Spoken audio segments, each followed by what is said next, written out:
sekitar pukul 8 waktu Indonesia Barat ini mereka melakukan sedikit pemanasan peregangan seperti itu ya, Ota dan juga saudara, untuk nantinya mereka melakukan marching atau menjalankan kirap dari Silang Monas menuju ke Istana Negara.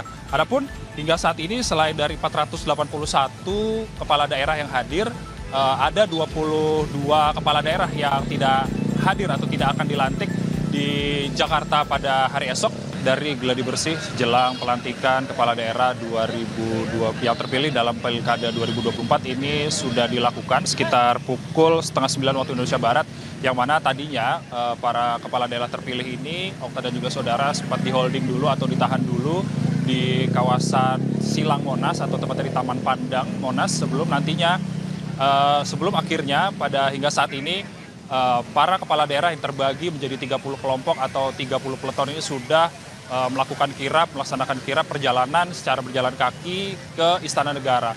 Dan hingga saat ini prosesi gladi bersih di kawasan Silang Monas sendiri, para kepala daerah terpilih ini sudah masuk ke dalam Istana Negara untuk menjalankan proses gladi bersih.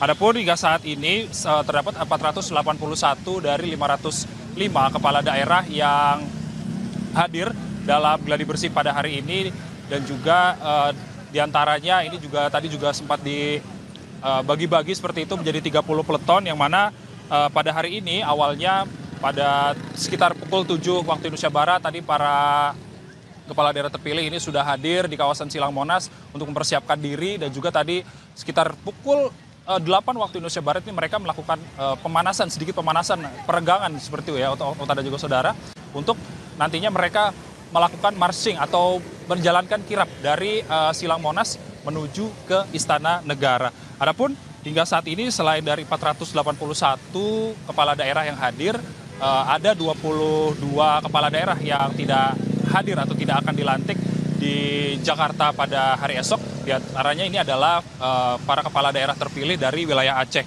yang mana dari wilayah Aceh sendiri gubernur dan wakil gubernur di wilayah Aceh tersebut ini sudah dilakukan pelantikan oleh Mendagri dan juga Mahkamah Syariah.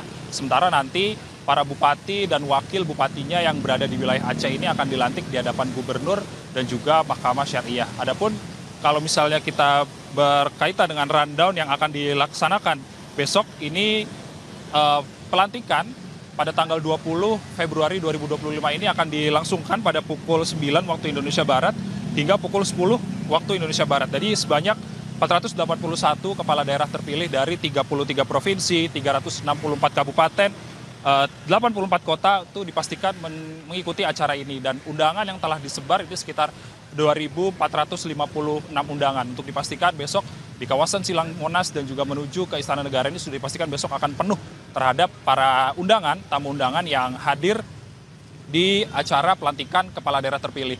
Dan juga kalau misalnya tadi kita bisa melihat para kepala daerah terpilih ini menggunakan baju berwarna putih, dan juga menggunakan celana hitam dan juga sepatu pantofel. Karena sebelumnya, di hari sebelumnya ini pada gladi kotor kemarin direncanakan para kepala daerah terpilih yang akan melaksanakan gladi bersih ini akan dilangsungkan menggunakan pakaian dinas upacara seperti itu. Namun ada beberapa protes dari sejumlah kepala daerah terkait dengan penggunaan pakaian dinas, karena mereka protes akibat mereka hanya membawa stok baju yang sedikit seperti itu. Akhirnya para panitia memutuskan untuk menggunakan baju hitam dan putih dengan baju putih hitam dengan sepatu pantofel. Lalu kemudian besok pada saat pelantikan di Istana Negara baru mereka menggunakan pakaian dinas upacara lapangan. Ota.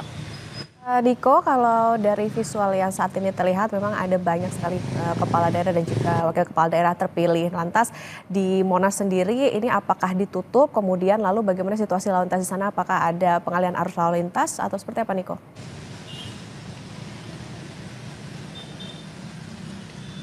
Ya, Okta, untuk kawasan Silang Monas atau kawasan tempat wisata Monas ini pada tanggal 19 hingga 20 Februari 2025 ini akan ditutup dari wisatawan, dan juga kalau misalnya kita melihat aktivitas lalu lintas di kawasan Silang Monas terutama di kawasan Simpang Merdeka Timur dan juga di Jalan Merdeka Utara ini sebaiknya para masyarakat untuk menghindari jalan-jalan tersebut, karena kalau misalnya kita melihat pada pagi hari ini yang terdampak dari kirap para kepala daerah terpilih menuju Istana Negara saja sudah menyebabkan kemacetan yang lumayan seperti itu. Dan oleh karena itu pada hari esok, pada tanggal 20 atau tepatnya di hari H, maka dari itu masyarakat bisa untuk menghindari kawasan jalan di Silang Monas dan juga di depan Istana Negara untuk menghindari kepadatan arus lalu lintas.